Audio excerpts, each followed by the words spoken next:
Welcome to Monk's Temple. Find a place where you can be still. Let the world outside soften into a distant hum. Let your body settle, the weight of the day dissolving into the surface beneath you. There's no need to go anywhere, or become anyone. For now, just be here. In this space, we begin a journey that is not taken with feet, but with attention. A journey inward, to the quiet center that weathers all storms. This is not about adding more knowledge to your mind. It is about remembering the wisdom that has always slept in your bones. So, let your eyes soften. Let your breath find its own natural rhythm. And listen, not just to my words, but to the silence that holds them. Most of us are running. We may be sitting perfectly still, but inwardly, we are sprinting. We are running toward approval, away from criticism, toward security, away from uncertainty. I remember, years ago, I planted a small vegetable garden. I was meticulous. I read books, measured pH levels, worried over every leaf. I'd visit it multiple times a day, willing the tomatoes to ripen, fretting over a nibbled kale leaf. My enjoyment was entirely conditional on its performance. One afternoon, a summer storm rolled in, not violent, but persistent. I watched from the window, anxious. The next morning, I rushed out. The garden was soaked, heavy with rain. Some stems were bent. But as I stood there, dripping, I saw something else. The earth was dark and rich. The plants looked rested. They weren't conforming to my frantic timeline, they were simply being plants, drinking, growing at the pace of life itself. In that moment, I saw my own striving. Buddhism teaches that suffering arises from craving for things to be other than they are. My garden wasn't a source of peace, it was a new project for my control. I was trying to make the rain conform to my schedule. Walking alone, in the deepest sense, is stepping out of that house of constant management. It is standing in your own inner garden after the storm and seeing what is actually there, without the story of how it should be. It is the end of running. It is the beginning of rooted presence. If these words are a candle in your window, a sign that you're not alone on this path, consider subscribing to Monk's Temple. By joining, you help keep this sanctuary lit for others who are also learning to stand in the rain. Your presence here is a gentle affirmation. We build our identities like sandcastles on the shore. We sculpt them with care. I am successful, I am a helper, I am the responsible one. We decorate them with achievements and relationships. Then we stand back and say, this is me. And we spend our entire lives defending this castle from the tide. We build walls of justification, moats of blame, towers of pride. A critical comment is a wave that erodes a turret. A failure is a high tide that threatens the entire structure. The energy we expend is enormous, a constant state of low-grade emergency. I watched my nephew do this once. He built an elaborate fortress, complete with a bottle-cap drawbridge. He was its king, its architect, its sole defender.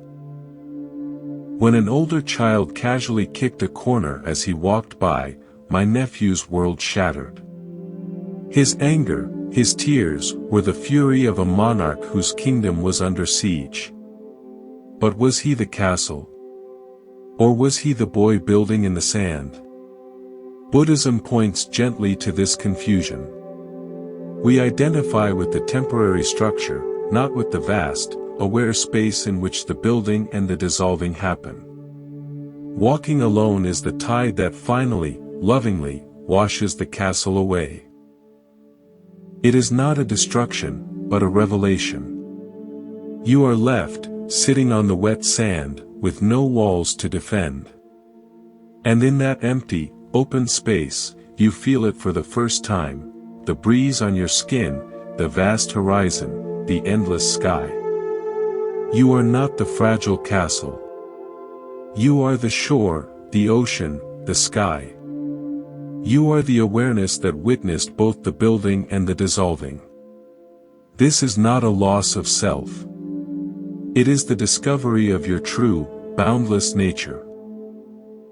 We often believe thinking is the highest function of the mind. We prize our opinions, our analyses, our constant inner commentary. But what if the mind's deepest wisdom is not in its thinking, but in its capacity to be still? Imagine a pond's surface on a windy day. The water is all chop and ripple, reflecting nothing but fractured light and frantic movement. This is the mind engaged in constant thought, reacting, planning, comparing. Now imagine the wind dies. Slowly, gradually, the ripples subside. The surface becomes still. And then, it becomes clear. For the first time, it can perfectly reflect the sky above, the clouds, the boundless blue, the depth of space.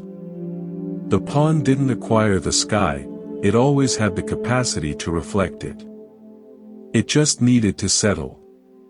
Buddhism emphasizes meditation and mindfulness not to create a blank mind, but to allow the mind's natural clarity to emerge. Your worries, your regrets, your endless to-do lists are the wind. Walking alone is the practice of letting the wind fall. It is not pushing the thoughts away. It is ceasing to generate the wind of your own resistance and struggle. You sit by the pond of your own mind and simply wait. The ripples, deprived of energy, slow. And in that settling, you see reflected back not your small story, but the vast, open sky of awareness that you truly are. This is not a metaphor for escape. It is the most direct way of coming home. We are taught that strength is aggression, force, the ability to push through and overcome. We admire the unyielding oak in the storm. But there is another strength, far more resilient. In a valley I used to visit, there grew a particular type of bamboo. For years after planting, nothing seems to happen. No visible growth. All the action is underground, a network of roots deepening and spreading, anchoring itself with fierce patience. Then, in a single season, it shoots up, reaching staggering heights, bending gracefully in hurricanes that would snap an oak. Its strength was not in resistance, but in deep-rooted flexibility.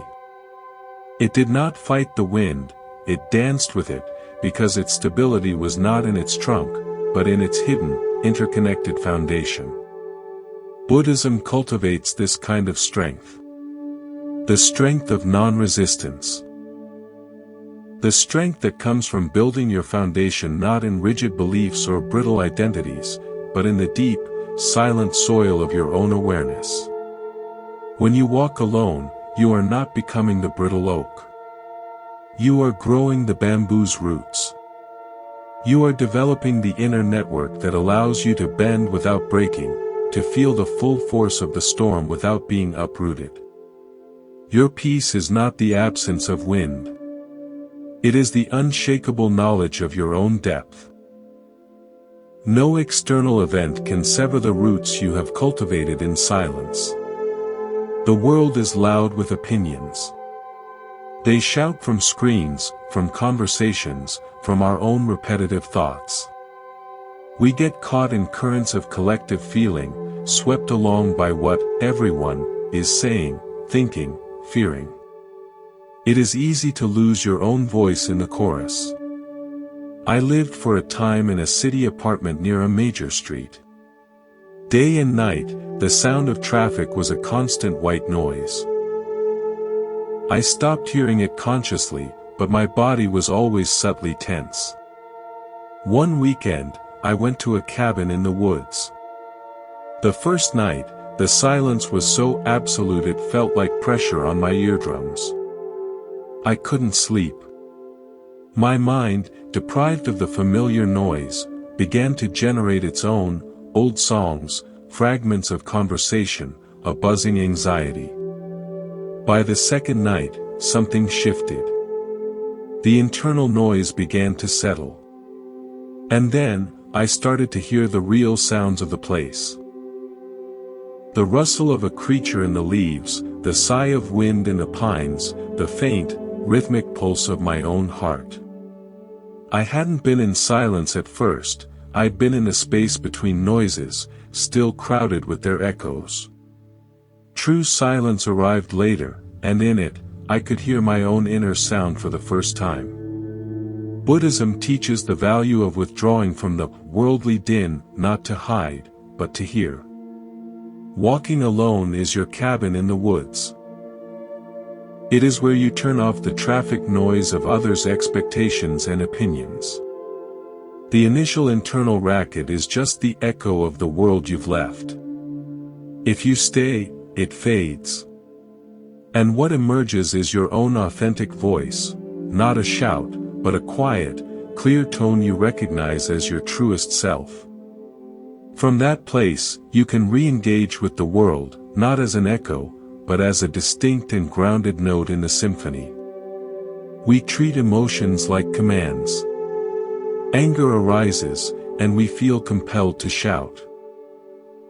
Anxiety arises, and we feel compelled to flee or fix. Sadness arises, and we feel compelled to drown it out. We are like sailors who believe every wave must steer the ship. There is a different way. Picture a wise old shepherd sitting on a hillside, watching his sheep. The sheep move constantly, grazing here, bleeding there, getting into little skirmishes, wandering toward the cliff's edge. The shepherd does not chase every sheep. He does not become agitated by every movement. He sits, grounded, watching the whole field. He knows the nature of sheep.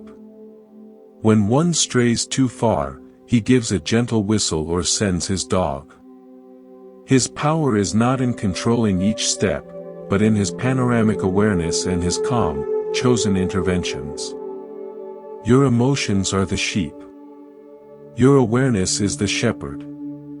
Buddhism teaches us to cultivate the seat of the shepherd. When anger comes, you see it as a sheep charging about. You don't have to be the charge. You can acknowledge it from your seated place. Ah, there is anger. When anxiety runs, you watch it scatter the flock. You don't have to run with it. This is emotional freedom. It is not suppression. The shepherd feels the sun, the wind, the concern for his flock. He is fully present, but he is not reactive. Walking alone is how you find your hillside. It is where you practice sitting as the shepherd, observing the flock of your feelings without being hurted by them. You learn their patterns. You see that they come, they graze, they move on. And you, the silent, aware presence watching over them, remain unmoved. From this seat, your responses to life become wise, gentle, and utterly your own. Let's continue. Allow your awareness to deepen, like a stone sinking slowly through still water. There's no hurry. No place to arrive. Just this gentle descent into the truth of the present. One of the most subtle and powerful attachments we have is to our own story of suffering. We rehearse our wounds, our injustices, the ways we have been wronged. We build a home in our pain and then wonder why we feel so confined. I knew a man who carried a small, smooth stone in his pocket. It was unremarkable, just a gray pebble. But to him, it was a symbol of a deep betrayal from decades past. Every day, his fingers would find it. He would rub it, and the old feelings would surface: anger, hurt, a tightening in his chest. That stone was the cornerstone of his identity. The one who was wronged. One day, walking by a river, he took it out. He looked at the pebble, then at the river, bustling with current, carrying leaves and twigs effortlessly along. On an impulse, he drew back his arm and threw the stone. It landed with a soft plunk and was gone. He told me later that in the moment of release, he didn't feel a grand relief. He felt a simple, empty space in his pocket. And in that empty space, a breeze seemed to flow through him for the first time in years. Buddhism teaches that holding on to past pain is a choice to drink poison and hope the other person gets sick. The story of suffering becomes a relic we worship, and it keeps the wound fresh. Walking alone is the riverbank. It is the quiet space where you can look at the stone in your hand and ask, does this still serve me? Or does it only weigh me down? Letting go isn't about condoning what happened. It is about no longer letting what happened dictate the weather inside you. You open your hand. You let the current of life carry it away. And you are left, not with amnesia, but with freedom. The space where the stone was is now room for something new to grow. We confuse closeness with entanglement. We think love means two trees growing so intertwined that you cannot tell which branch belongs to which trunk. This seems romantic, a complete merger. But look at a forest of healthy trees. They stand apart, each with its own root system reaching deep into the earth. Their branches may touch, may even provide shelter for one another, but they are distinct. They are not dependent on the other for their stability. In a storm, an entangled pair is more likely to fall, pulling each other down. The separate trees bend individually, rooted in their own strength. Buddhism's teaching on non-attachment is often misunderstood as a cold distance. It is actually the wisdom of the healthy forest. It is about developing your own roots so deeply that you can stand close to another without collapsing into them or leaning on them for your survival. I learned this watching my grandparents.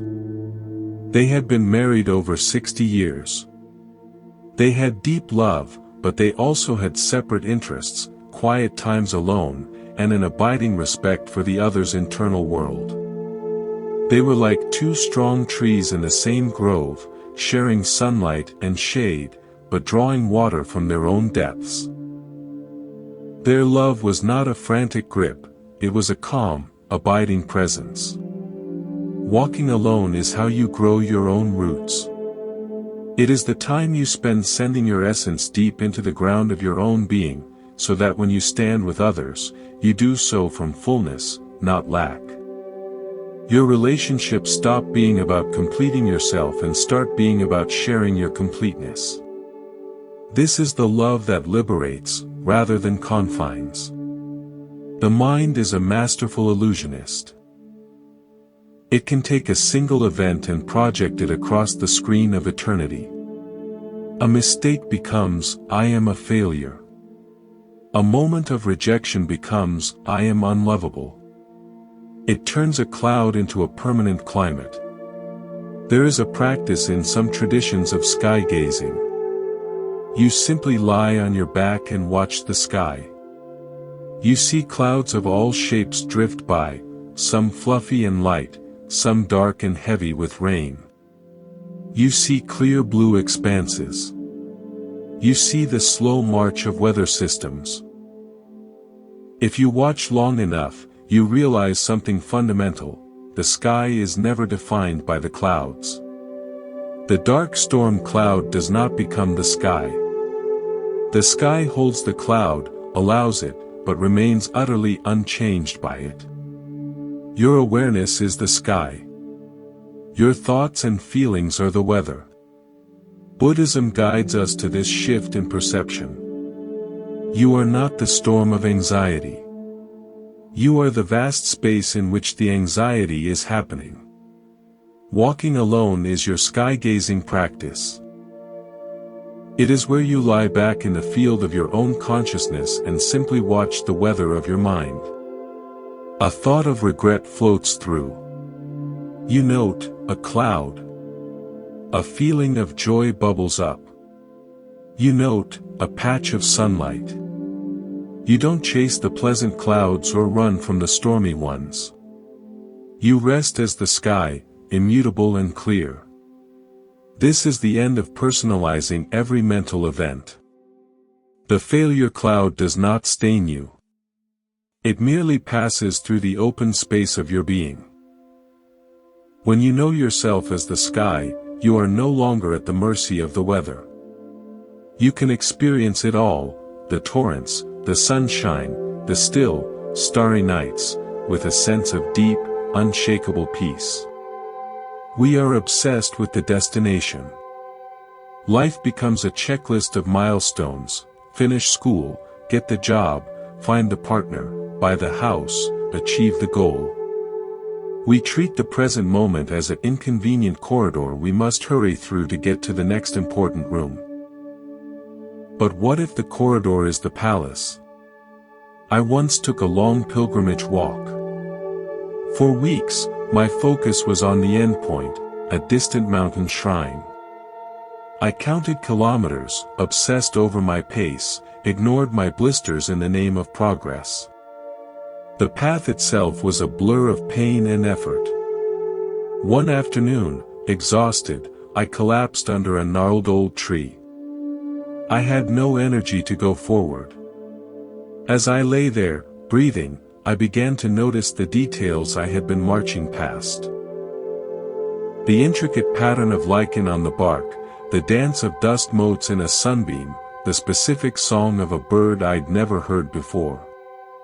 In that moment of surrender, the path stopped being something to conquer and became a world to inhabit.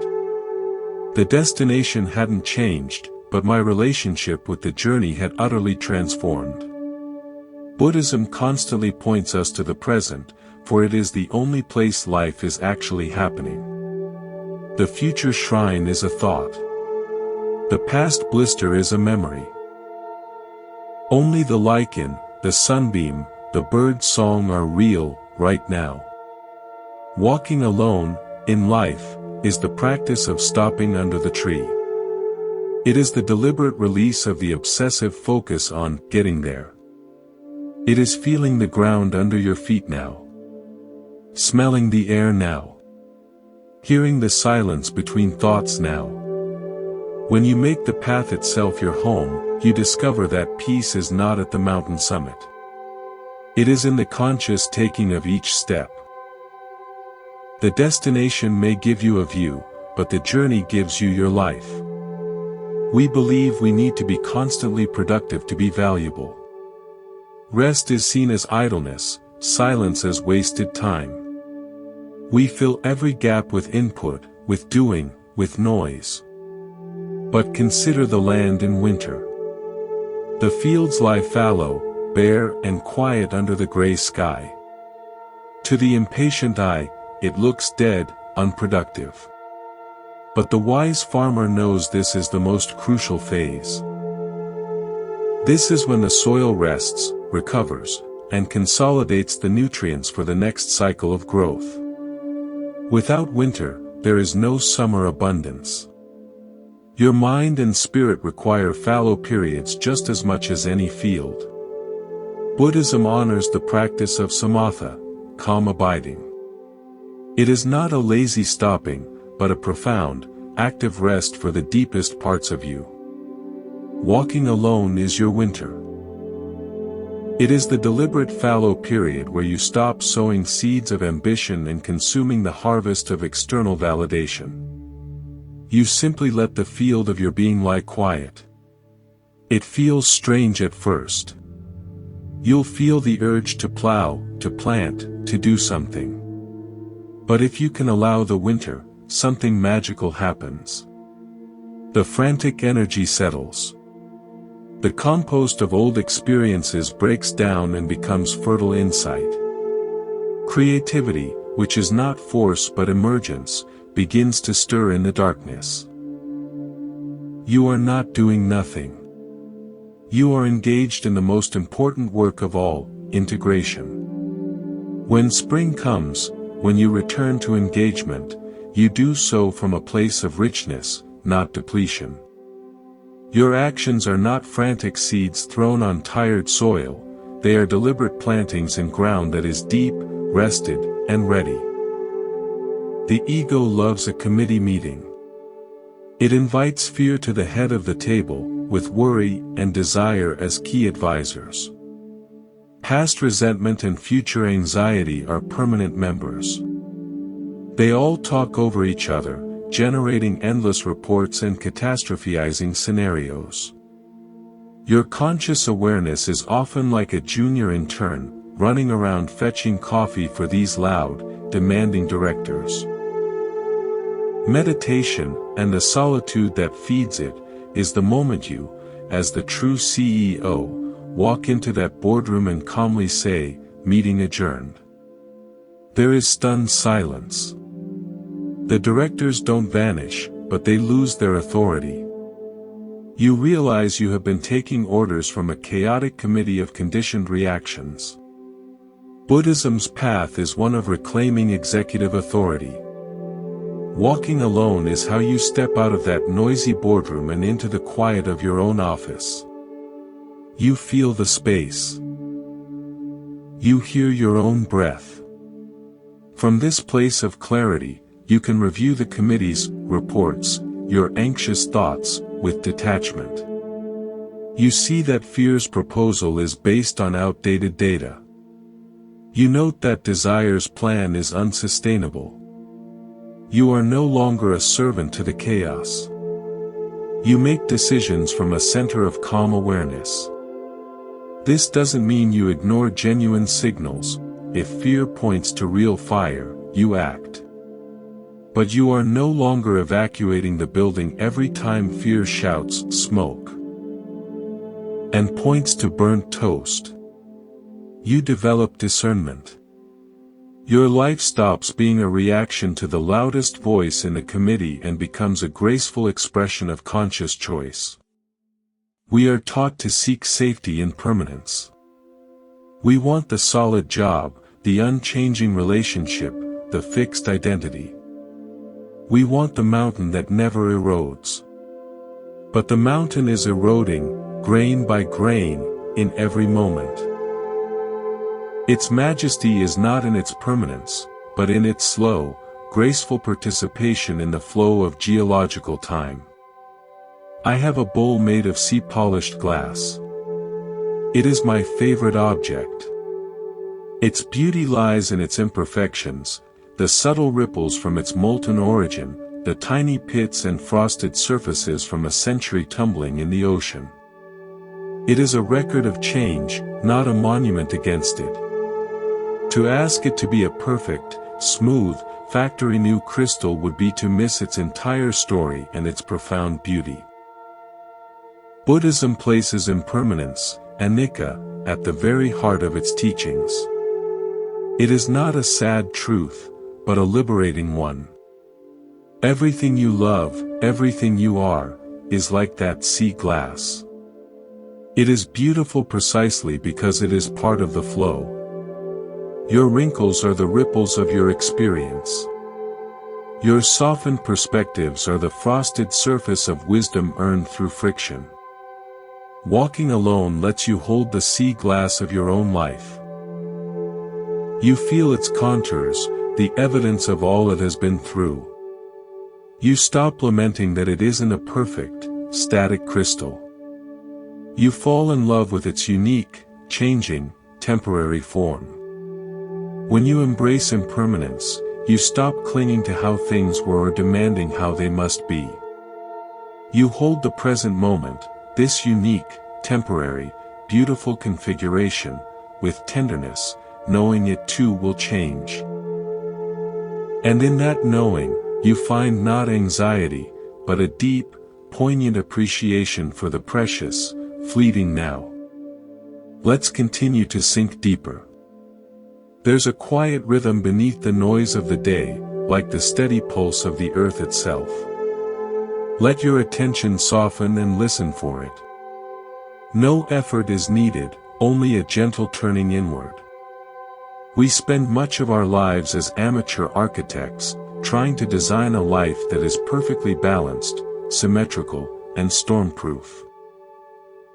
We draw blueprints for happiness, lay foundations of security, and build walls of routine. Then, when a storm comes, an illness, a loss, a sudden change, we stare at the damage to our beautiful structure and feel devastated. We believe the storm ruined our life. But what if the life wasn't the house? What if the life was the sky in which both the house and the storm arise? I lived in a coastal area where people built beautiful decks overlooking the water. Every few years, a hurricane would sweep through. Some homeowners would rebuild their decks exactly as before, only to see them destroyed again. Others, after the second or third time, chose a different path. They built simple, resilient platforms that could be disassembled before a storm. They learned to live with the hurricane season, not in defiance of it. Their enjoyment of the view came from a place of adaptability, not brittle permanence. Buddhism guides us to this adaptability. Your plans, your roles, your self-concept are the deck. Life's inevitable changes are the hurricane season. Suffering is the insistence on rebuilding the same fragile structure in the same place, season after season. Wisdom is building a platform that can be taken down, or better yet, learning to sit on the bare, solid ground and enjoy the view from there.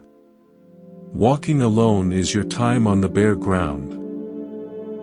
It is where you let the last structure be washed away and you feel the solid, unshakable bedrock of your own awareness beneath you. From this ground, you can engage with life, build things, love people, but you are no longer identified with the structures. You know the season of storms will come. And you know the ground beneath you will remain. We treat our flaws like enemies to be defeated.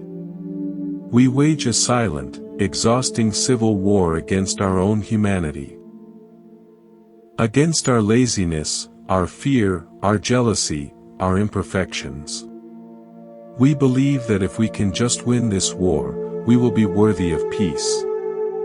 But a war against yourself can never be won, it can only be surrendered. There is an ancient art of repairing pottery with gold, called kintsugi.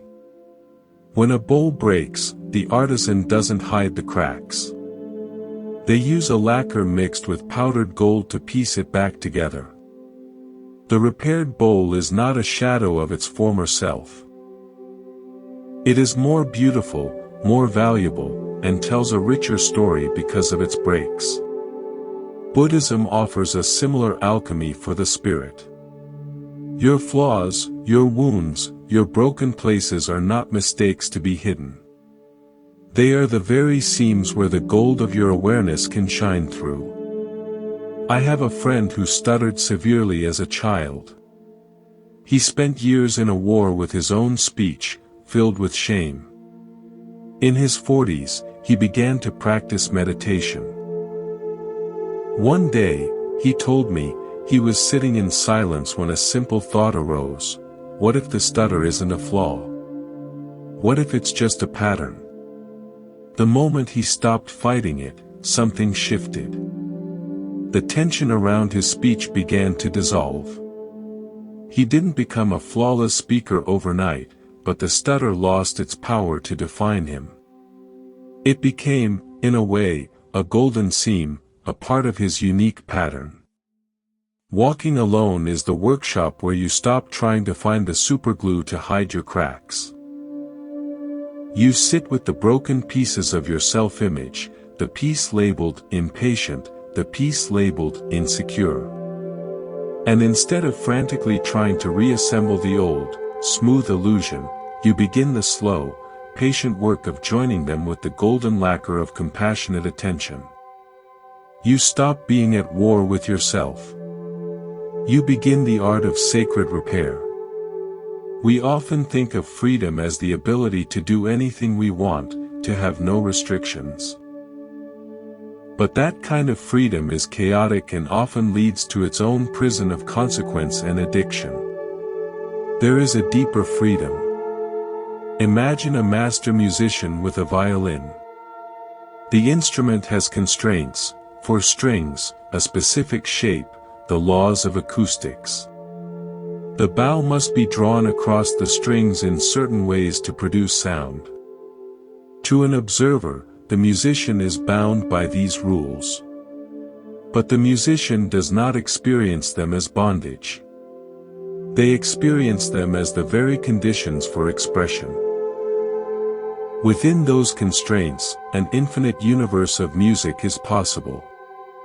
The freedom is not in having no violin, but in having mastered it so completely that the instrument becomes an extension of their soul.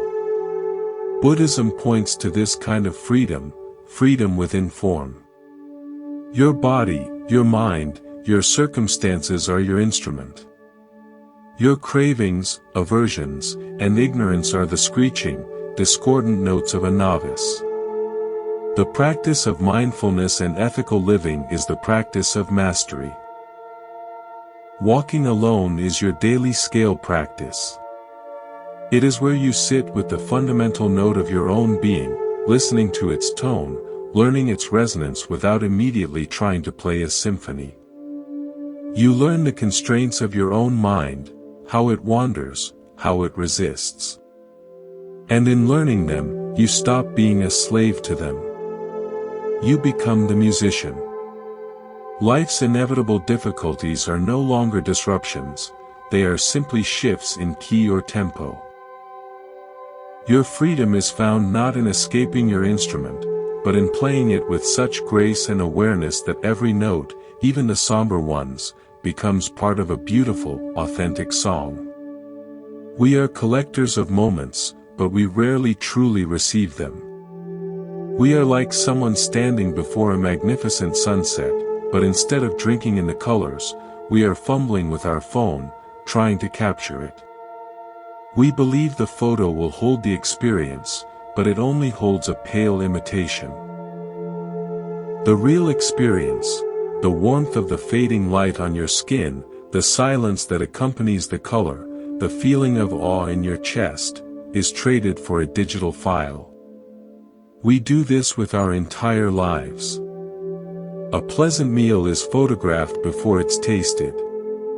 A tender moment with a child is interrupted to post about it. We live for the archive, not for the experience.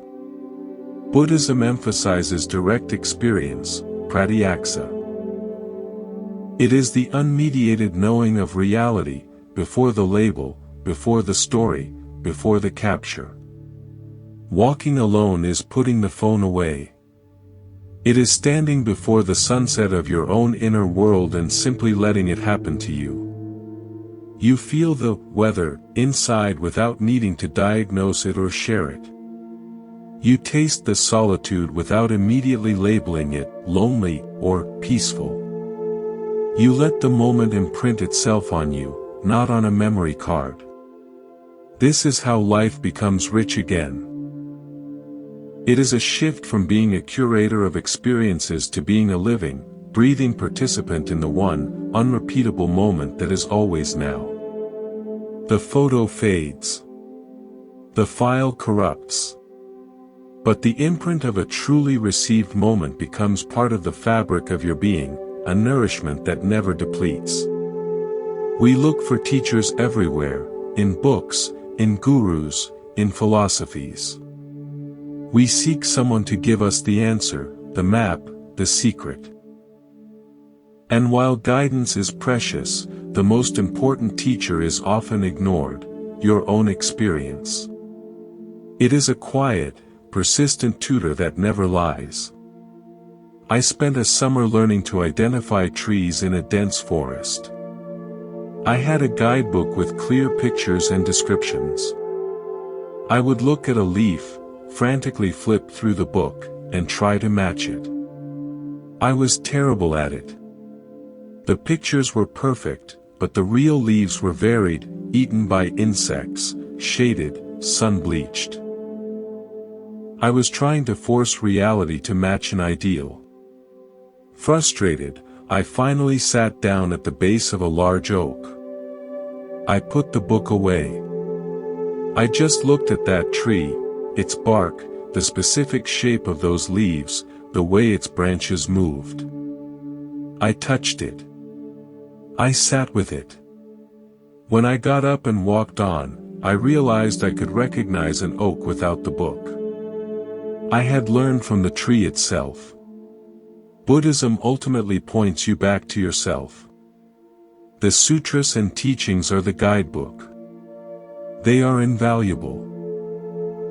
But your direct experience is the forest. Walking alone is sitting at the base of your own oak. It is putting down the concepts of who you should be, how you should feel, what enlightenment is supposed to look like.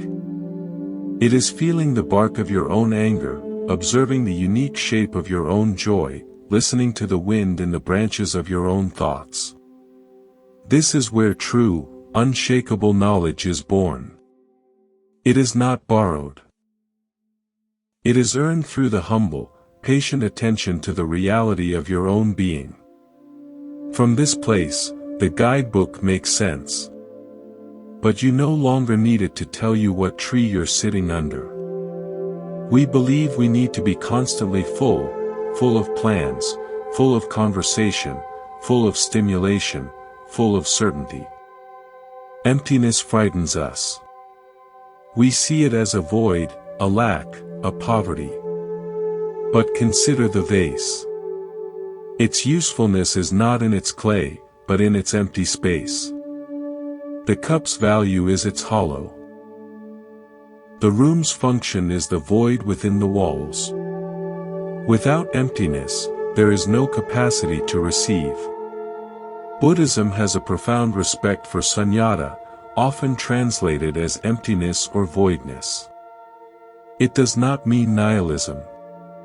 It means that all things are empty of a separate, independent, permanent self. And this emptiness is what allows connection, change, and life to flow. Your mind, when cluttered with opinions, memories, and constant thought, is like a vase stuffed with rocks. It can hold nothing new. It has no resonance. Walking alone is the process of gently removing the rocks. It is creating inner space. At first, this space feels uncomfortable. It echoes. You may rush to fill it with more mental rocks, daydreams, plans, music. But if you can allow the emptiness, something miraculous happens. That space becomes a vessel. It can receive the present moment fully. It can hold silence. It can contain joy without spilling over, and sorrow without breaking. It becomes a conduit for intuition, for creativity, for a peace that is not dependent on content. You stop fearing the empty moments and start to cherish them as the very source of your capacity to live a full life. The world asks you to wear many masks: the professional mask, the parent mask, the friend mask, the social mask. We switch them so often we forget we are wearing them. We forget the feel of our own face. There is a simple practice. To stand before a mirror in soft light and just look. Not to critique, not to fix, but to see. To see the eyes that have witnessed all your years. To see the mouth that has formed all your words, true and false. To see the face that has been with you since the beginning, beneath every mask. Buddhism encourages this radical honesty, this seeing of things as they are, yatha. Walking alone is that mirror in soft light. It is where you take off the masks, not because you hate them, but because you need to remember your own face. You sit with the being behind the roles. You might not like everything you see. There may be weariness, there may be lines of worry, there may be a vulnerability that the masks protected. But there is also a profound authenticity, a raw and real presence that no mask can ever replicate. This is not a narcissistic gazing. It is a homecoming. When you know your own face, you can wear the necessary masks of the world with skill and compassion, but you are never fooled into believing they are you. You can take them off at the end of the day and rest in the simple, unadorned truth of your own being. And in that rest, you find a strength that no role can provide and no circumstance can take away. Let's continue to sink deeper. There's a quiet rhythm beneath the noise of the day, like the steady pulse of the earth itself. Let your attention soften and listen for it. No effort is needed, only a gentle turning inward. We spend much of our lives as amateur architects, trying to design a life that is perfectly balanced, symmetrical, and stormproof. We draw blueprints for happiness, lay foundations of security, and build walls of routine. Then, when a storm comes, an illness, a loss, a sudden change, we stare at the damage to our beautiful structure and feel devastated. We believe the storm ruined our life. But what if the life wasn't the house? What if the life was the sky in which both the house and the storm arise? I lived in a coastal area where people built beautiful decks overlooking the water. Every few years, a hurricane would sweep through. Some homeowners would rebuild their decks exactly as before, only to see them destroyed again. Others, after the second or third time, chose a different path. They built simple, resilient platforms that could be disassembled before a storm. They learned to live with the hurricane season, not in defiance of it. Their enjoyment of the view came from a place of adaptability, not brittle permanence. Buddhism guides us to this adaptability. Your plans, your roles, your self-concept are the deck. Life's inevitable changes are the hurricane season. Suffering is the insistence on rebuilding the same fragile structure in the same place, season after season. Wisdom is building a platform that can be taken down, or better yet, learning to sit on the bare, solid ground and enjoy the view from there. Walking alone is your time on the bare ground. It is where you let the last structure be washed away and you feel the solid, unshakable bedrock of your own awareness beneath you. From this ground, you can engage with life, build things, love people, but you are no longer identified with the structures. You know the season of storms will come. And you know the ground beneath you will remain. We treat our flaws like enemies to be defeated. We wage a silent, exhausting civil war against our own humanity, against our laziness, our fear, our jealousy, our imperfections. We believe that if we can just win this war, we will be worthy of peace. But a war against yourself can never be won, it can only be surrendered. There is an ancient art of repairing pottery with gold, called kintsugi. When a bowl breaks, the artisan doesn't hide the cracks. They use a lacquer mixed with powdered gold to piece it back together. The repaired bowl is not a shadow of its former self, it is more beautiful, more valuable, and tells a richer story because of its breaks. Buddhism offers a similar alchemy for the spirit. Your flaws, your wounds, your broken places are not mistakes to be hidden. They are the very seams where the gold of your awareness can shine through. I have a friend who stuttered severely as a child. He spent years in a war with his own speech, filled with shame. In his 40s, he began to practice meditation. One day, he told me, he was sitting in silence when a simple thought arose: what if the stutter isn't a flaw? What if it's just a pattern? The moment he stopped fighting it, something shifted. The tension around his speech began to dissolve. He didn't become a flawless speaker overnight, but the stutter lost its power to define him. It became, in a way, a golden seam, a part of his unique pattern.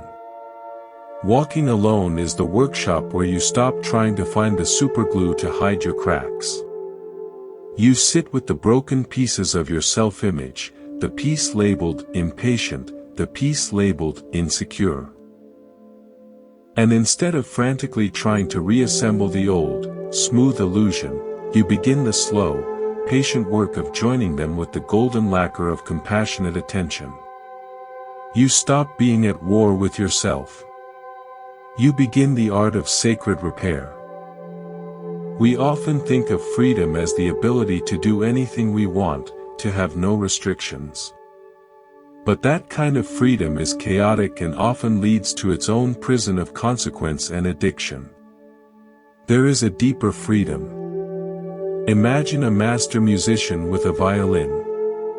The instrument has constraints, for strings, a specific shape, the laws of acoustics.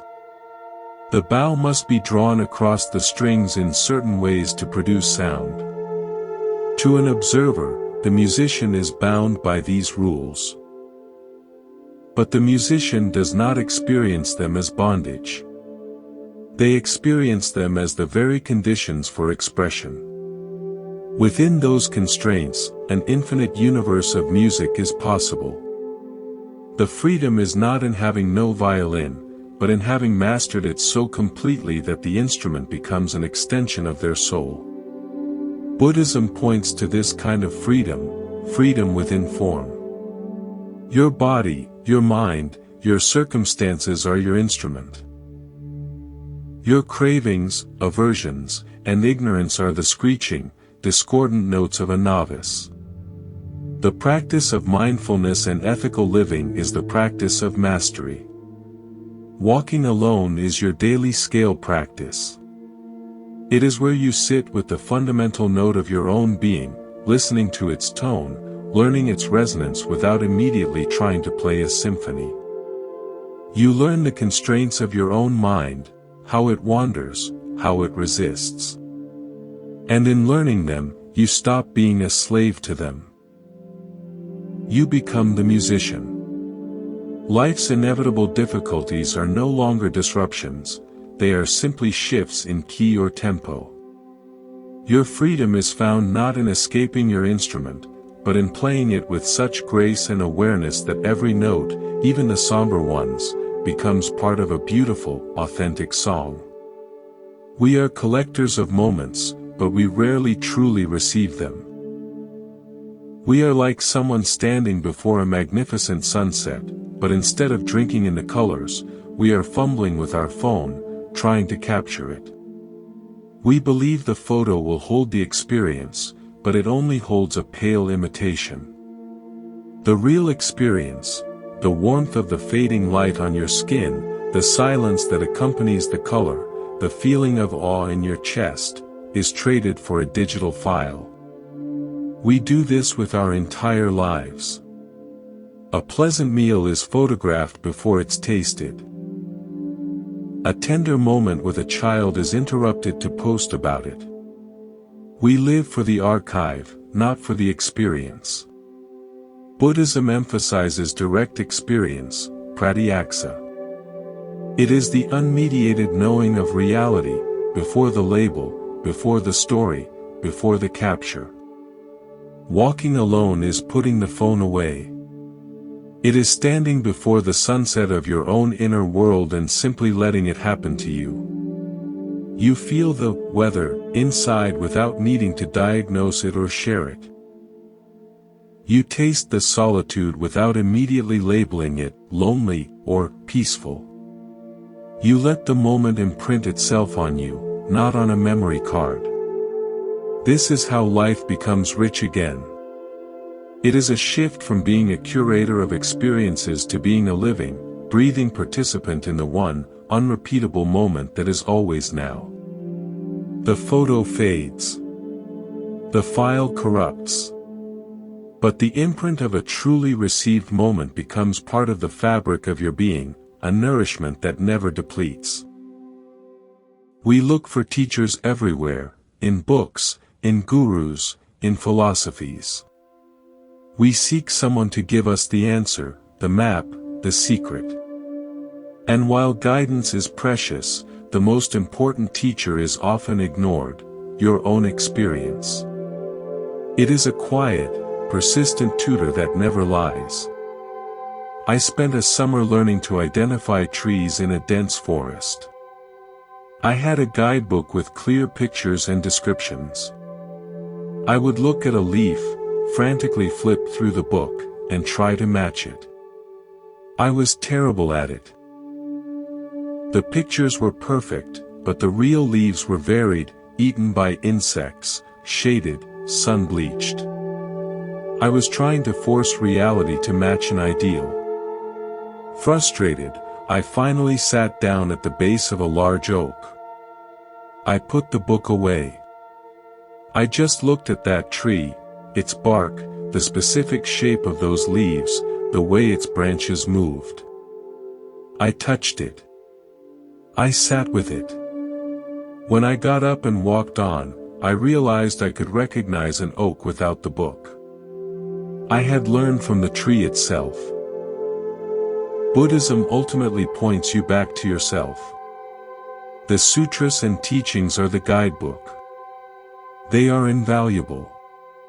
But your direct experience is the forest. Walking alone is sitting at the base of your own oak. It is putting down the concepts of who you should be, how you should feel, what enlightenment is supposed to look like. It is feeling the bark of your own anger, observing the unique shape of your own joy, listening to the wind in the branches of your own thoughts. This is where true, unshakable knowledge is born. It is not borrowed. It is earned through the humble, patient attention to the reality of your own being. From this place, the guidebook makes sense. But you no longer need it to tell you what tree you're sitting under. We believe we need to be constantly full of plans, full of conversation, full of stimulation, full of certainty. Emptiness frightens us. We see it as a void, a lack, a poverty. But consider the vase. Its usefulness is not in its clay, but in its empty space. The cup's value is its hollow. The room's function is the void within the walls. Without emptiness, there is no capacity to receive. Buddhism has a profound respect for sunyata, often translated as emptiness or voidness. It does not mean nihilism. It means that all things are empty of a separate, independent, permanent self. And this emptiness is what allows connection, change, and life to flow. Your mind, when cluttered with opinions, memories, and constant thought, is like a vase stuffed with rocks. It can hold nothing new. It has no resonance. Walking alone is the process of gently removing the rocks. It is creating inner space. At first, this space feels uncomfortable. It echoes. You may rush to fill it with more mental rocks, daydreams, plans, music. But if you can allow the emptiness, something miraculous happens. That space becomes a vessel. It can receive the present moment fully. It can hold silence. It can contain joy without spilling over, and sorrow without breaking. It becomes a conduit for intuition, for creativity, for a peace that is not dependent on content. You stop fearing the empty moments and start to cherish them as the very source of your capacity to live a full life. The world asks you to wear many masks: the professional mask, the parent mask, the friend mask, the social mask. We switch them so often we forget we are wearing them. We forget the feel of our own face. There is a simple practice: to stand before a mirror in soft light and just look. Not to critique, not to fix, but to see. To see the eyes that have witnessed all your years. To see the mouth that has formed all your words, true and false. To see the face that has been with you since the beginning, beneath every mask. Buddhism encourages this radical honesty, this seeing of things as they are, yatha. Walking alone is that mirror in soft light. It is where you take off the masks, not because you hate them, but because you need to remember your own face. You sit with the being behind the roles. You might not like everything you see. There may be weariness, there may be lines of worry, there may be a vulnerability that the masks protected. But there is also a profound authenticity, a raw and real presence that no mask can ever replicate. This is not a narcissistic gazing. It is a homecoming. When you know your own face, you can wear the necessary masks of the world with skill and compassion, but you are never fooled into believing they are you. You can take them off at the end of the day and rest in the simple, unadorned truth of your own being. And in that rest, you find a strength that no role can provide and no circumstance can take away. Let us continue this inward journey. Imagine your breath as a gentle tide, washing over the shores of your awareness, smoothing the sand, leaving everything clean and clear. There is nowhere to be but here, in this rhythmic, timeless exchange. We believe our thoughts are private, a personal sanctuary. But so many of them are not ours. They are snippets of conversations we've overheard, headlines we've skimmed, expectations we've absorbed from childhood, fears reflected to us by our culture. We have a crowded mental parliament where very few of the voices actually represent our own sovereign nation. We mistake this noisy debate for independent thinking. I remember cleaning out my grandmother's attic. It was filled with beautiful, old things, but also with boxes of magazines from the 1950s, broken appliances, and souvenirs from trips no one remembered. My grandmother held on to it all, saying, it might be useful someday. Her attic was a physical metaphor for an untended mind. Buddhism encourages right thought, thoughts rooted in renunciation, goodwill, and harmlessness. But first, we must clear the attic.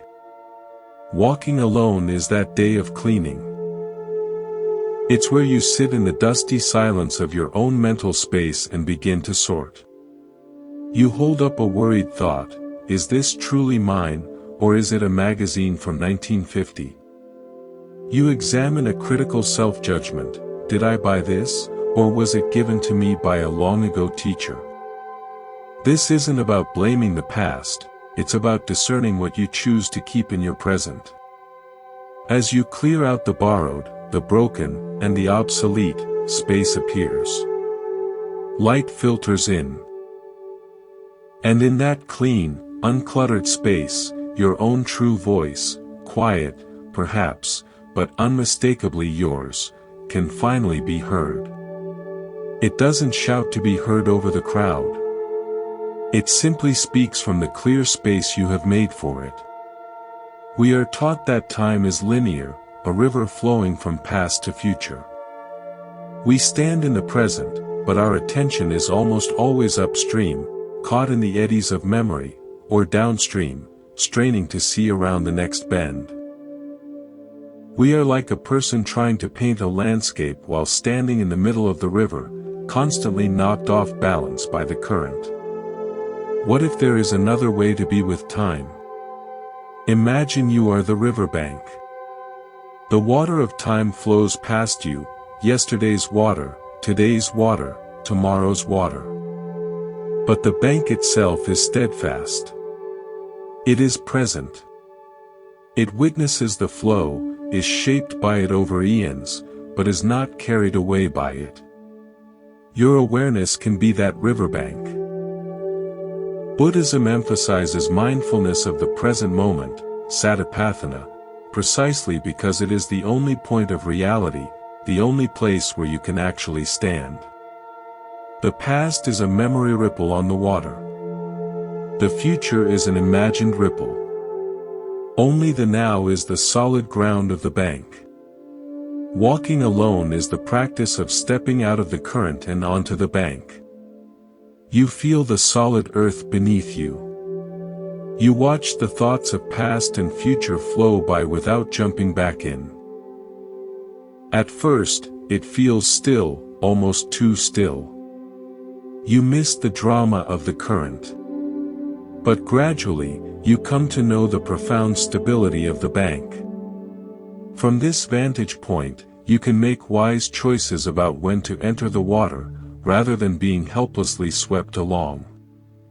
You realize you are not the flotsam in the river of time. You are the enduring witness to its flow. We search for a soulmate, a perfect partner who will complete us. It's a beautiful idea, but it's based on a sense of our own incompleteness. It's like having a puzzle with a missing piece and searching the world for it. But what if you are not a puzzle? What if you are a whole canvas? A partner, then, is not a missing piece, but another whole canvas hung beside yours. Together, you create a gallery. The beauty is in the dialogue between two complete works of art, not in the frantic fitting together of fragments. I witnessed this in a couple who ran a small bookstore. They were both quiet, whole people. They could work in silence for hours, each absorbed in their own world, she arranging poetry, he mending a binding. Their love was not a constant, noisy fusion. It was a peaceful coexistence, a mutual appreciation of each other's wholeness. They were two deep-rooted trees whose branches sometimes touched, creating a shared shade. Buddhism's ideal of non-attachment in relationships points to this. Walking alone is how you discover you are a complete canvas. It is where you stop looking for the missing piece outside and instead turn your attention to the painting you already are. You explore its textures, its colors, its shadows and light. You come to know and appreciate your own composition. From that place of wholeness, relationship becomes a generous sharing, not a desperate need. You are not half a person seeking your other half. You are a whole person capable of seeing and appreciating another whole person. This is the foundation for a love that liberates rather than imprisons. Our culture venerates the warrior, the one who fights, who conquers, who overcomes. There is a place for this energy. But there is another, perhaps more profound archetype, the guardian. The warrior's focus is external, on defeating an enemy. The guardian's focus is internal, on protecting a sacred space. The warrior seeks victory. The guardian seeks peace. Your mind, your heart, your awareness is a sacred space. Yet, how often do you leave the gates unguarded? How often do you let the invaders of toxic news, others' negativity, your own harsh self-talk march right in and ransack the temple? Buddhism, with its precepts and practices, is a training manual for guardians. The precepts are the walls. Meditation is the watchtower. Walking alone is your time on the battlements, practicing discernment. You learn to see the thoughts approaching. Is this worry a friendly visitor with a message, or is it a marauder come to burn the crops? Is this desire a natural guest, or a spy for the enemy of craving? You don't have to fight every invader.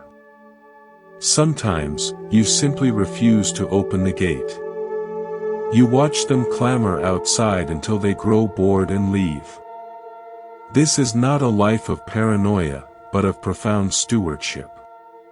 You become the guardian of your own inner peace. You learn that true strength is not in how many battles you win in the outside world, but in how faithfully you protect the silence and sanity within your own walls. We are terrified of boredom. We see it as a void that must be filled immediately with stimulation, a phone, a conversation, a task. We have forgotten that boredom is often the threshold of creativity. It is the fertile, fallow field before the new idea sprouts. When you remove the easy distractions, the mind, out of necessity, begins to entertain itself in deeper ways. It starts to play.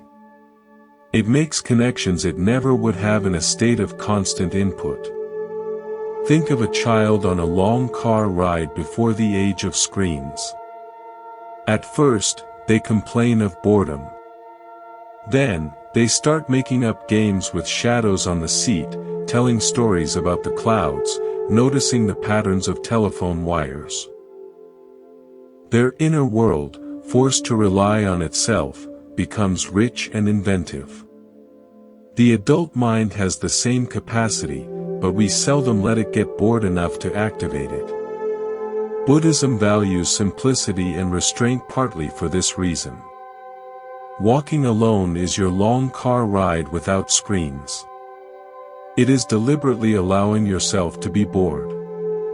You sit with the initial itch, the urge to reach for something, anything. And if you can stay with that itch, it often transforms. The mind, tired of its own repetitive loops, dips into a deeper well. Memories surface with new meaning. Solutions to old problems appear unbidden. A sense of spacious curiosity replaces the frantic need for entertainment. In the space we call boredom, the mind's native creativity is born. You stop being a consumer of experience and start being a generator of your own inner world. We think of compassion as something we extend to others. It is a movement outward. And it is. But there is a prior, foundational compassion that is often neglected, compassion for oneself. We are often our own harshest critic, a relentless inner taskmaster who would never speak to another human the way it speaks to us. Trying to extend compassion to others from a place of self-condemnation is like trying to give water from an empty, cracked cup. The water leaks out before it reaches anyone. I learned this trying to care for a sick relative while I was utterly exhausted and berating myself for not doing enough. My care was fraught with resentment and strain. It was only when I collapsed, forced to rest, and in that rest offered myself a sliver of the kindness I so freely gave to her, that everything shifted. My care for her became fluid, gentle, and truly nourishing for us both. Buddhism places great emphasis on metta, loving kindness. Practice, and it traditionally begins with directing that kindness toward oneself. May I be safe. May I be happy. May I be healthy. May I live with ease. Walking alone is where you repair the cracked cup. It is the private, gentle act of turning the water of compassion inward. You sit with your own weariness, your own imperfections, your own humanity, and you offer it the same gentle regard you would offer a dear friend in pain. This is not self-indulgence. It is the essential repair of your instrument. From a cup that is whole and full, compassion for the world flows naturally, abundantly, and without depletion. We seek security in labels. We want to be able to say, I am this, or I am that. A Democrat. A Buddhist. An introvert. A success. These labels give us a sense of place, of identity. But they also become cages. They tell us how we should think, what we should feel, what we are allowed to be. We forget that we are the labeler, not the label. It's like pointing to a container and saying, I am the bottle, instead of recognizing you are the water inside that can be poured into any shape. Buddhism teaches the doctrine of anatta, not self, which is often misunderstood. It doesn't mean you don't exist. It means you are not any fixed, solid thing you can point to. You are a flowing, changing process. Walking alone is where the labels fall off. When there is no one to perform for, the label, funny, or serious, becomes irrelevant. When there is no social context, the political or religious label has no one to argue with. You are left with the raw, unlabeled experience of being. You are the water, not the bottle. In this freedom, you discover a fluidity you never knew you had. You can be serious in one moment and playful in the next, without contradiction. You can hold a belief lightly, ready to change it with new understanding. You are no longer defending a position, you are exploring the truth of experience. This fluidity is not weakness. It is the ultimate strength, the strength of adaptability, of honesty, of being truly alive and responsive to the ever-changing moment. The world operates on transaction. I do this for you, and you do that for me. We apply this even to our inner life. We meditate expecting peace in return. We are kind expecting kindness back. We walk alone expecting to find answers. But the deepest gifts are not transactions, they are revelations. They are not earned, they are recognized. It is the difference between digging frantically for a buried treasure and sitting still until your eyes adjust to the dark and you see the treasure was scattered all around you, glinting in the moonlight. The peace you seek, the wholeness, the love, they are not rewards for effort. They are the fundamental nature of the aware space you already are. Effort is needed only to clear away the clutter that obscures this recognition. Buddhism's path is often called a path of purification, not accumulation. Walking alone is not a transaction with solitude. You are not trading company for wisdom. You are simply removing the crowd so you can finally see what has been shining in the room all along. You sit. You do nothing. You seek nothing. And in that sincere not seeking, the veil thins. You have a glimpse. Not of something new, but of the timeless, radiant reality that was here before you started searching, and will be here after you stop. This is grace. And it is available in every moment you stop trying to buy it with your thoughts, your actions, or your loneliness. Let's settle further into this quietude. Imagine your awareness as a still pond at dawn, mist hovering just above the surface. There is no wind. There is only a waiting, a profound receptivity. Let your thoughts be like that mist, present, but not disturbing the depths. We often approach our spiritual or personal growth like a builder with a blueprint. We have an ideal image of the enlightened or healed self, and we work tirelessly to construct it, piece by piece. We become attached to the blueprint, frustrated when reality doesn't match the plan. But what if growth is less like construction and more like archaeology? You are not building a new self on empty land. You are carefully, gently, brushing away the dirt and debris that has accumulated over your true nature. The statue is already there, whole and complete, buried beneath the earth. Your work is one of revelation, not creation. I spent time with an archaeologist who worked on a dig in the desert. His work was painfully slow. He used small brushes, not shovels. His goal was not to make something, but to uncover what was already there without damaging it. He had tremendous respect for the object's inherent form. Buddhism, at its heart, is an archaeological practice for the soul. The teachings are the soft brushes. Meditation is the careful clearing of dirt. Walking alone is the dig site.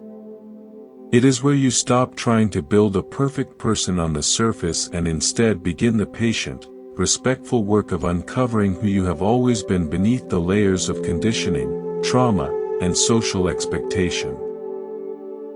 You may only uncover a hand, a foot, a curve of the shoulder at first. But the awe you feel is not for something you made, it is for the ancient, beautiful truth you are revealing. This shifts everything from striving to allowing, from self-improvement to self-discovery.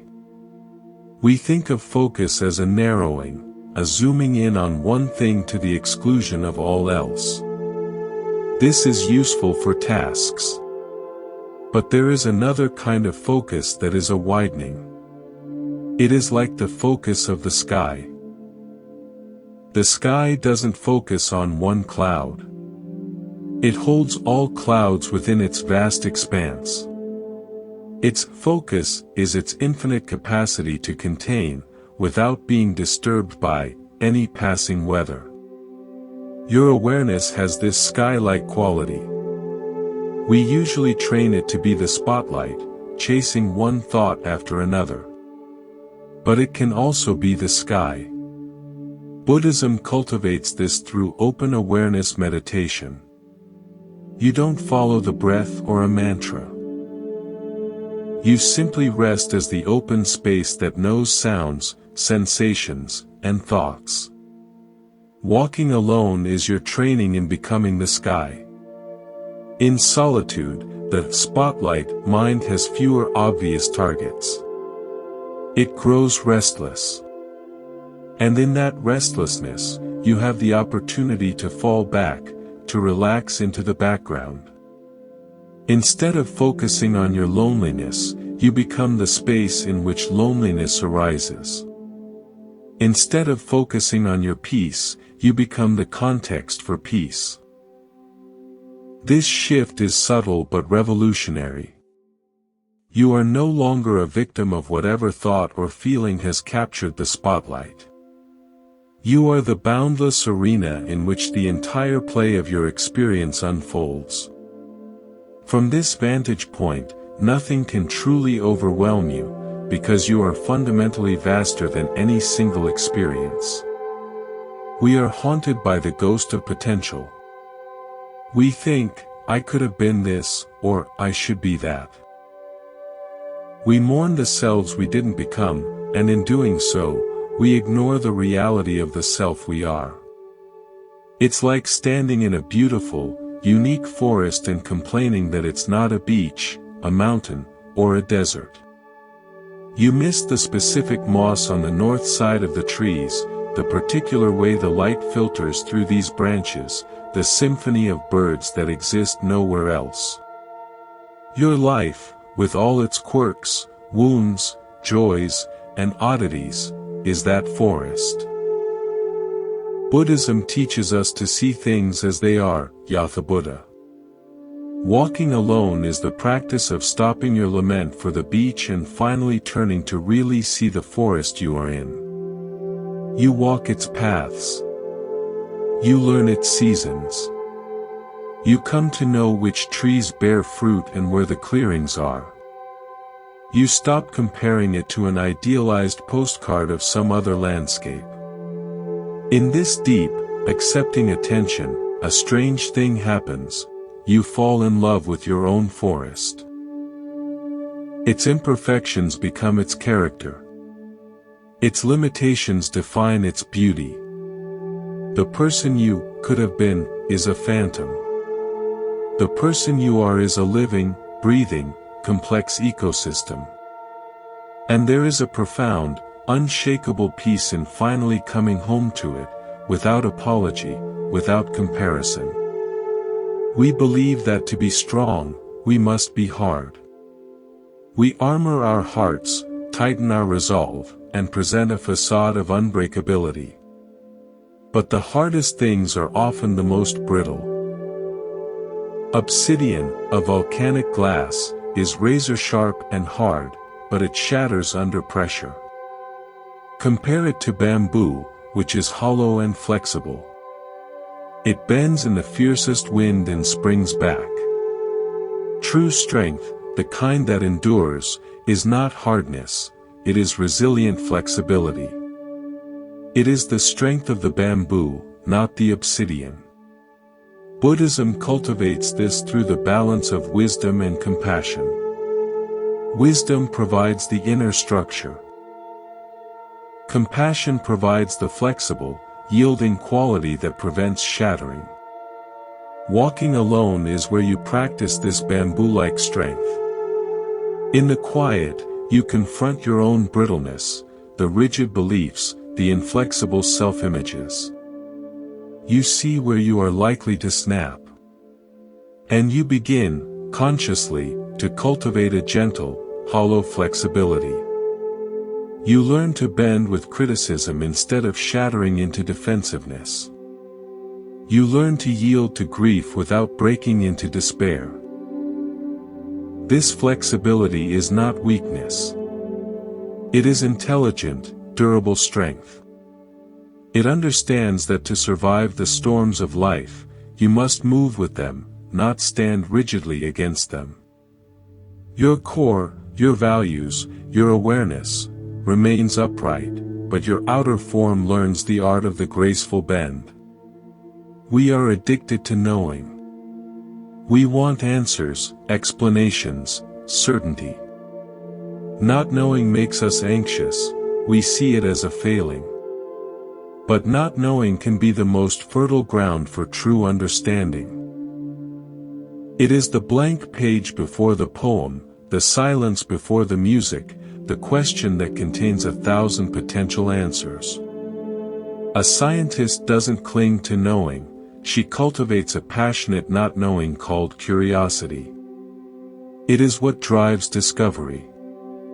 In the same way, a wise heart cultivates a peaceful not knowing called openness. It is what allows for true connection and insight. Buddhism has a deep respect for don't know mind, a state free from preconceptions. Walking alone is where you practice being a comfortable, I don't know. You sit with a life question without rushing to Google an answer, without consulting another person's opinion. You simply let the question hang in the air of your awareness, like a strange, beautiful mobile. In that space of not knowing, something organic can grow. An intuition may surface. A memory may connect in a new way. A sense of direction may emerge from the silence, not as a shouted command, but as a quiet knowing that feels earned, not borrowed. You learn that not all questions need immediate answers. Some questions are meant to be lived with, and in the living, the answer unfolds in its own time, in its own way. We treat our bodies like vehicles, or worse, like problems to be solved. We critique them, push them, adorn them, ignore them. We forget that the body is not something you have. It is something you are. It is the most immediate, tangible expression of your life in this moment. The ache in your shoulder, the warmth of your hands, the rhythm of your heart, these are not distractions from spiritual life, they are the very ground of it. Buddhism includes mindfulness of the body as a primary foundation for a reason. Walking alone, in literal solitude, brings you back into your body in a gentle way. Without the distraction of conversation or entertainment, you begin to feel it. You feel the weight of your body on the chair. You feel the air moving in and out of your nostrils. You may feel tensions you've been ignoring. Instead of treating these as annoyances, walking alone invites you to listen to them. That tightness in your jaw, what is it holding? That fatigue, is it just sleep, or is it a deeper soul weariness? Your body is a faithful recorder of your life. It speaks in the language of sensation. Walking alone is when you finally sit down and listen to its story. This is not narcissism. It is the deepest form of self-respect. By honoring the messages of the body, you honor the life that flows through it. You begin to care for it not as a project, but as a beloved companion on this journey.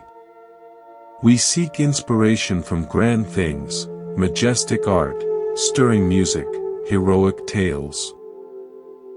But what if the most profound inspiration is found in the ordinary, the quiet, the seemingly insignificant? A crack in the sidewalk where a dandelion grows.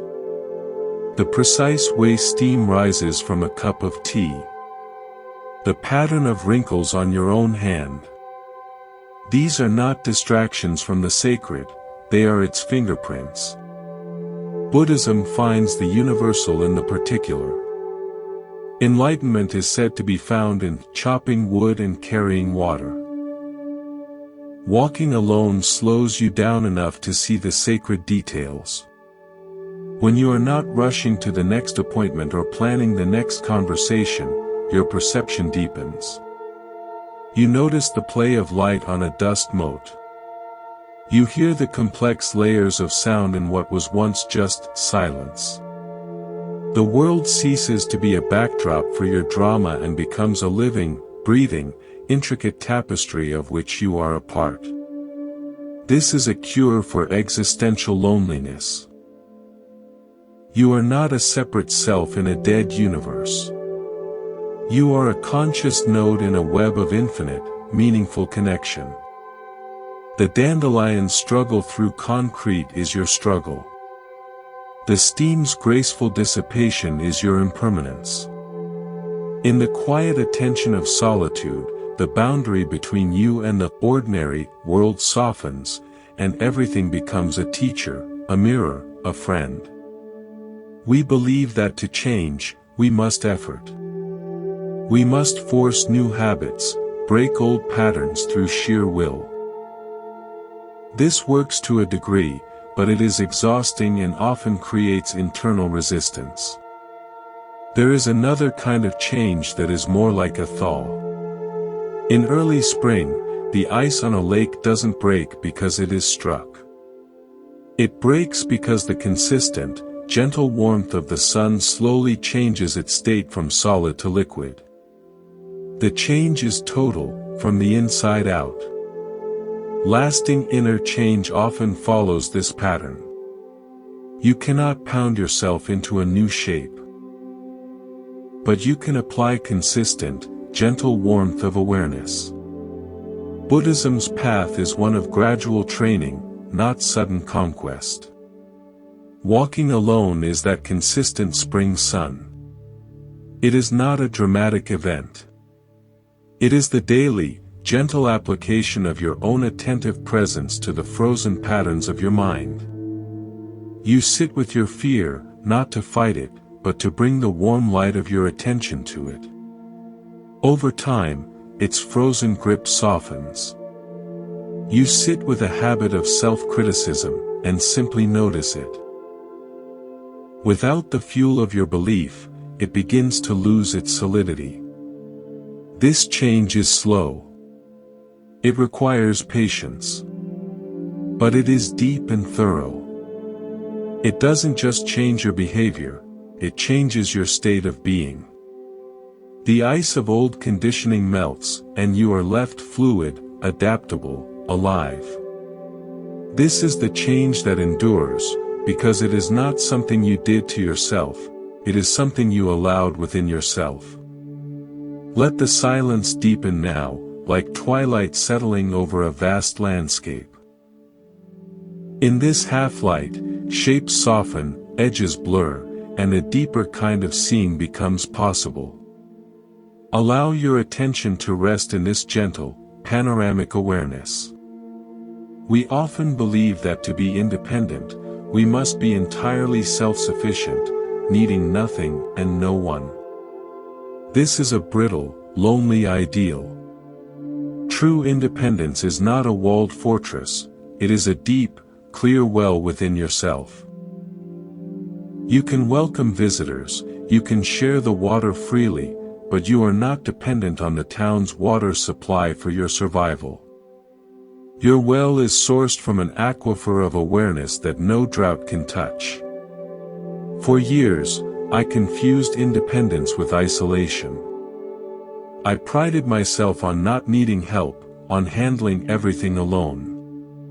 It was a point of ego, not strength. It left me parched and lonely, even in a crowd. The shift came not from needing others less, but from discovering my own well. Once I knew I had my own source, my relationships changed. I could receive help without feeling weak. I could give without feeling depleted. Buddhism's middle way avoids both the extreme of dependency and the extreme of ascetic isolation. Walking alone is the process of digging your well. It's hard, quiet work. You remove the rubble of others' expectations, the rocks of social noise, until you hit the clear, cool water of your own being. Once you've tasted that, you are free. You can engage with the world from abundance, not lack. Your connections become choices, not necessities. This is the independence that allows for the deepest, most joyful interdependence. We carry our past like a heavy backpack on a long hike. In it, we have packed every regret, every old hurt, every proof of our shortcomings. We believe we need it, that these things define us or protect us from making the same mistakes. But the weight slows us down, bends our posture, and makes it impossible to move freely through the present terrain. There comes a point on the hike where you must stop, take off the pack, and examine what's inside. Buddhism offers practices for this unpacking: forgiveness, mindful recollection, letting go. Walking alone is that campsite where you finally unbuckle the straps. You open the pack under the quiet stars. You take out each item. The regret from 10 years ago, the humiliation from last year, the childhood fear. You hold each one in the light of your present awareness. Does this still serve me? Is it nourishment or poison? Is it a tool or a burden? Many items, you may find, are just old rocks you picked up thinking they were valuable. With compassion, you can leave them by the side of the trail. You repack only what is essential, the wisdom earned, the love that remains, a few light mementos of who you've been. The next morning, when you shoulder the pack, you stand up straighter. You move with a new lightness. The path ahead is the same, but your journey through it is transformed because you are no longer carrying a museum of your past, you are carrying a curated kit for living in the present. We are taught to value the diamond for its clarity, its hardness, its brilliance. We want our minds to be like that, sharp, clear, unbreakable. But there is another precious substance: water. It has no shape of its own. It takes the shape of its container. It is soft, yet it can wear away stone. It is yielding, yet it is essential for all life. Your awareness, at its deepest, is more like water than diamond. It is not a solid object to be polished and displayed. It is a fluid, intelligent presence that can fill any moment, adapt to any circumstance, and, with gentle persistence, dissolve the hardest obstacles of suffering. Buddhism's teachings on emptiness, sunyata, point to this fluid, non-solid nature of reality. Walking alone is your practice of becoming water. In solitude, you let go of the need to be a brilliant, defined diamond. You allow yourself to be formless awareness. You feel how your thoughts and emotions are like currents or temperature changes within you, but they do not alter your essential, fluid nature. This understanding brings immense relief. You don't have to be hard and brilliant to survive. You can be soft, adaptable, and deeply resilient. You can flow around problems, you can quench your own thirst for peace, and you can provide a reflective surface for the world without being shattered by what you reflect. We think of courage as the ability to face external danger, to speak in public, to confront a foe, to climb a cliff. This is one face of courage. But there is a more intimate, more demanding courage, the courage to be kind to yourself when you have failed. The courage to sit with a painful emotion without distracting yourself. The courage to admit you are lost. This is the courage of the inner landscape. It requires no audience, earns no applause, but it forges the core of character. I think of a friend who, after a devastating professional failure, did something that seemed absurd to others. He took a week and went to a small cabin. He didn't plan a comeback. He didn't network. He simply allowed himself to feel the full weight of the disappointment, the shame, the fear. He called it sitting in the ruins. It was the bravest thing I've ever witnessed.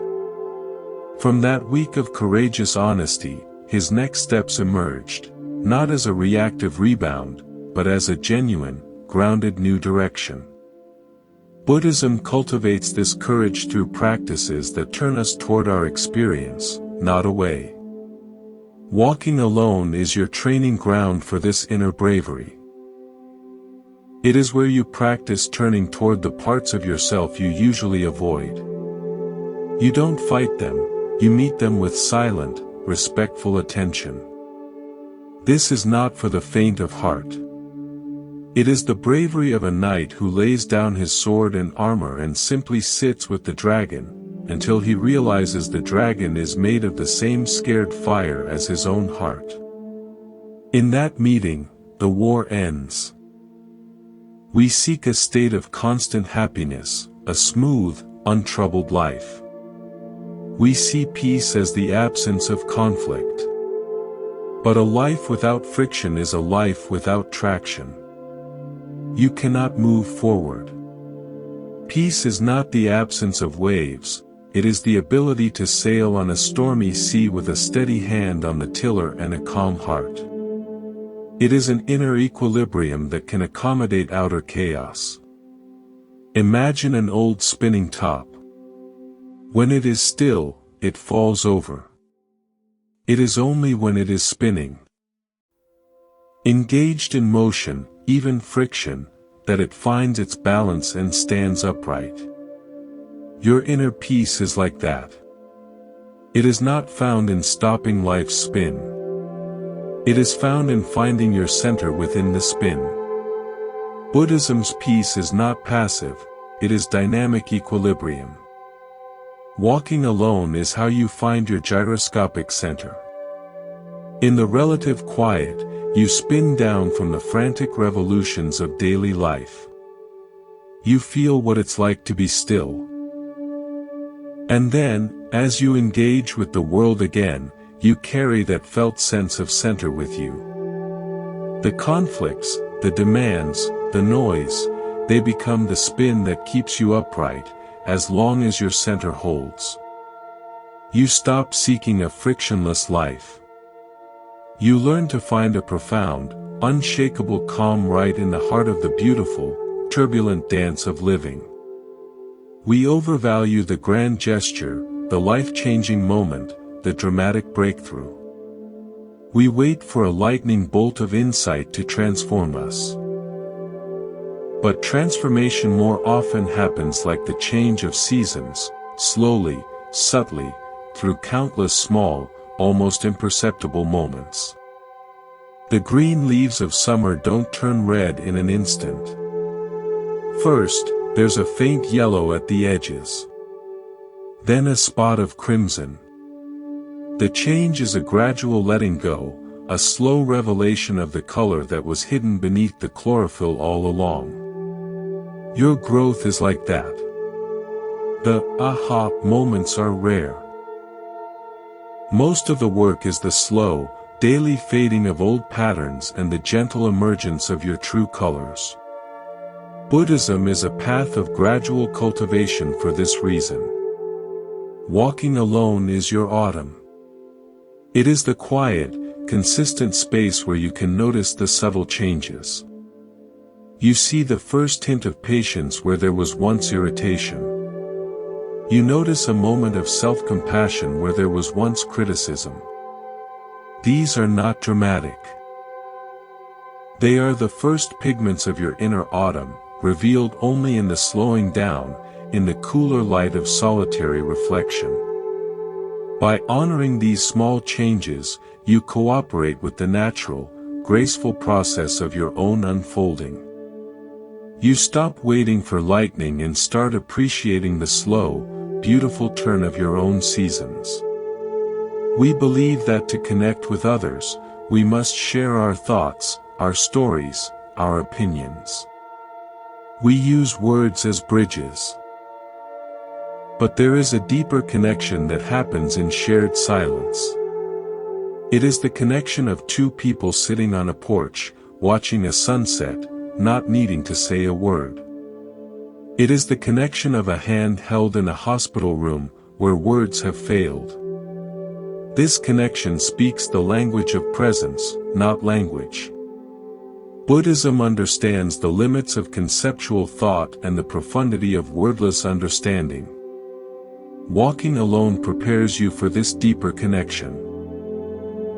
When you are comfortable in your own silence, you can offer that silence as a gift to others. You can listen not just to their words, but to the space between them. You can be with someone in pain without rushing to fill the void with advice or reassurance. Your presence becomes a sanctuary, not a dialogue. This is the foundation of true empathy. You are not trying to fix or translate their experience into your own understanding. You are simply providing the clear, quiet space of your attention where their experience can be fully felt and known. From the well of your own solitude, you draw the capacity for this profound, wordless companionship, which is perhaps the greatest comfort one human can offer another. We imagine that enlightenment or profound peace is a distant shore, and we are here, building a raft to get there. We see ourselves as separate from the goal. But what if the ocean you are trying to cross is made of the same water as the shore you seek? What if the peace you long for is not a place, but the nature of the very awareness that is seeking it? You are not a traveler lost at sea. You are the sea, momentarily imagining itself as a separate wave, longing for the ocean. The recognition is not an arrival, it is a remembering. Buddhism's entire teaching points to this recognition of your true nature. Walking alone is the practice of letting the waves settle. In the stillness, the frantic effort to get somewhere subsides. The wave relaxes. And in that relaxation, it feels its own wetness, its own connection to the depth beneath it. It realizes it was never separate from the ocean. The seeking ends, not because you found something, but because you recognized what you never lost. This is not a mystical trance. It is the simple, direct experience of being aware, right now. The content of your awareness, thoughts, feelings, sensations, is the changing surface. Awareness itself is the deep, still, boundless ocean. Walking alone gives you the chance to stop paddling, to stop seeking the shore, and to simply be the water you already are. Let us arrive here, now, in this final moment of our shared silence. There is no grand finale to reach for, no ultimate secret to uncover. The journey ends exactly where it began, in the gentle awareness of your own presence. The path of walking alone has never been about distance, but about depth. It is the quiet, relentless return to the source of your own being. You are not a project to be completed. You are not a story to be perfected. You are the silent space in which all projects arise and all stories are told. The strength you sought was never in becoming invulnerable, but in realizing you were never truly vulnerable to begin with. The peace you longed for was never in the absence of storms, but in the discovery of the stillness that holds the storm. The love you desired was never in finding another to complete you, but in recognizing the wholeness that has always been your nature. Walking alone strips away the costumes, turns off the noise, and turns down the lights. It leaves you in the bare, beautiful truth of your own existence. Here, there is no one to perform for. No one to blame. No one to cling to. There is only this breath. This heartbeat. This boundless awareness, patient and clear as a morning sky. The world will continue to spin. Challenges will come. Joy will rise and fall. Relationships will bloom and change. But you are no longer a leaf tossed in that wind. You are the tree, deeply rooted in the soil of your own silent knowing. From this rooted place, you can engage with life fully, not as a desperate participant, but as a conscious, compassionate witness who also plays a part. You will leave this solitude and re-enter the world of sound and form. But you take with you the unshakable quiet you have cultivated. It becomes your inner compass, your true home. You will walk among others, but you will no longer need them to define you. You will act, but from alignment, not anxiety. You will love, but from fullness, not lack. This is the gift of walking alone. It is not a rejection of the world, but the ultimate homecoming to yourself. And in that homecoming, you find a strength that cannot be given or taken away. A peace that cannot be disturbed. A love that has no opposite. The walk is over. The walker remains. Here. Now. Complete. Welcome home.